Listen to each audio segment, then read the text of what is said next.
Hello, Growmance here.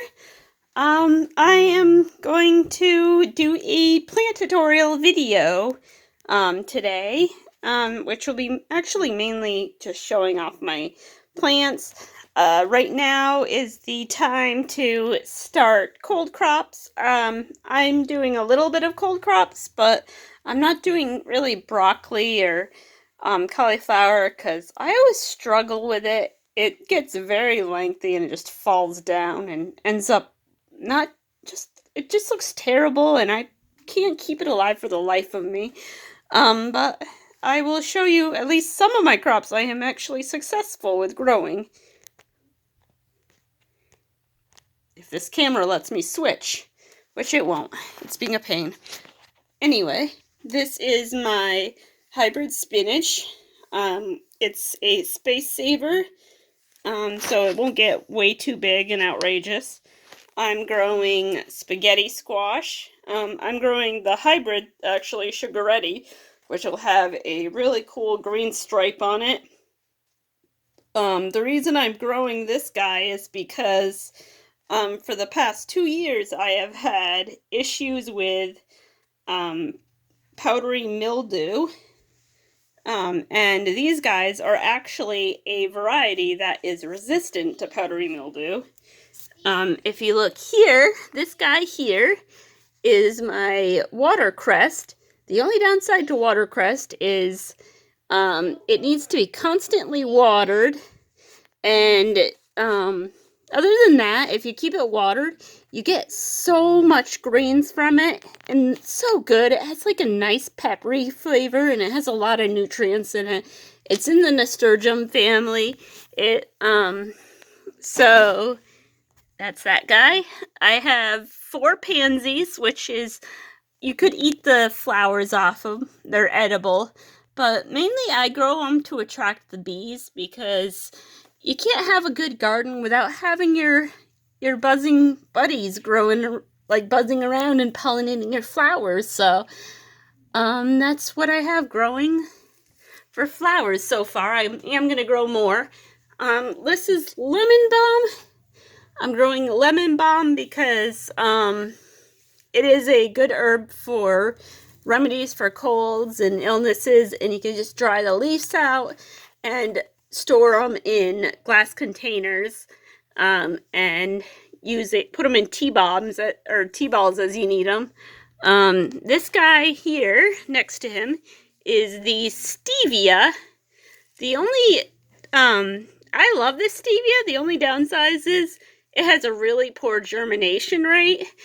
I bought this for about $5 or $6 from Gurney's, and it comes with 25 seeds and only 3 of them sadly germinated.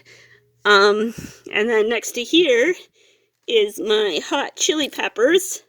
These guys have a long, it took a little bit longer for them to germinate, the peppers, than the tomatoes, but they're finally coming up. If you look right here, see about 2 little ones there.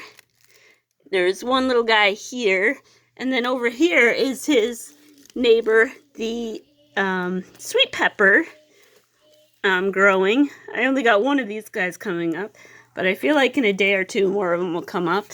And then here is a hybrid tomato that I started, and I'm actually gonna have to wean it off the heat pretty soon, because it will start getting very lengthy if you have it off the heat and you turn the light off at night, because it will still be looking for light. Tomato plants do. So that's what I have growing. I will show you some more that I'm going to be growing. I am going to be growing onions. They store for a long period of time. A lot of onions do, if you put them in a dry area of the house. I'm probably going to grow some kale. It has a lot of nutrients in it. It is one of those members of the broccoli family that can get lengthy, but I am going to try again to grow it, because it just is a really, really healthy thing to have. It's high in iron and a lot of like nutrients. I'll actually look it up and see exactly what nutrients is in kale. Eggplant, because, well, I've always had eggplant in my garden, and eggplant parmesan is my favorite, and there's actually a lot of nutrients in eggplant too. And as for the flowers, I'm probably going to grow some petunias, some cucumbers, and this variety of cucumber I'm growing is also hybrid to, it's a hybrid, it's called Cross Country Hybrid, and it is actually resistant to powdery mildew. That's why I'm mainly growing it, because for the past 2 years I've started having issues with powdery mildew, which is somehow related to the blight virus. It comes out into powdery mildew for other plants and turns into blight for some plants, like where it'll get spots on your fruit and damage leaves and stuff. This guy, I'm really excited to try. This is my first year doing it. Verbena. I'm growing verbena because it's a pretty easy flower to grow, and it's actually pretty fun to grow, and I always enjoy myself when I worked at Garden Time trimming these, because it's just simple, easy maintenance for them to do. Let's see. I am also going to be growing some cilantro. Except last year I had like the worst issue with cilantro taking over my garden, because birds were bringing in the seeds. I have already, I'm going to grow some lettuce, baby romaine, probably some rosemary. Rosemary actually has an antifungal, antibacterial,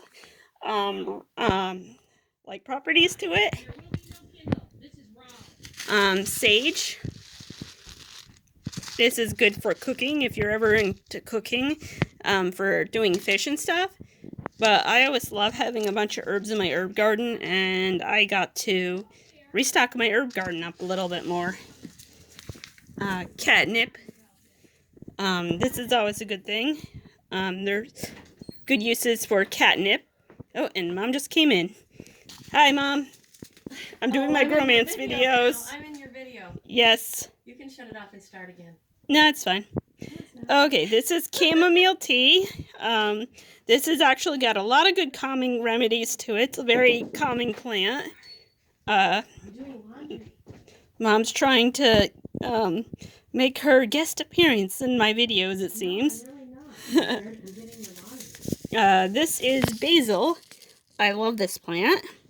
I always have pretty good luck with this basil, growing sweet basil and stuff, and have mass amounts of it, and I always end up drying and keeping it during the winter. I like these guys here. These are a long eggplant, and they're really good eggplant for growing for stir fries and stuff, and I'll probably end up growing bok choy, so I could do homemade stir fries and stuff with rice. Marigolds. I'm going to be growing the boleros because they're supposed to be good for attracting bees. And then I am probably going to end up retrying my Sugar Eddy. The two that I have growing right now haven't came up yet. I don't know if it's just the seeds or what, but I'll try again. I'll probably start them in my garden. Anyway, be kind to your plants, be kind to nature. Love, peace out.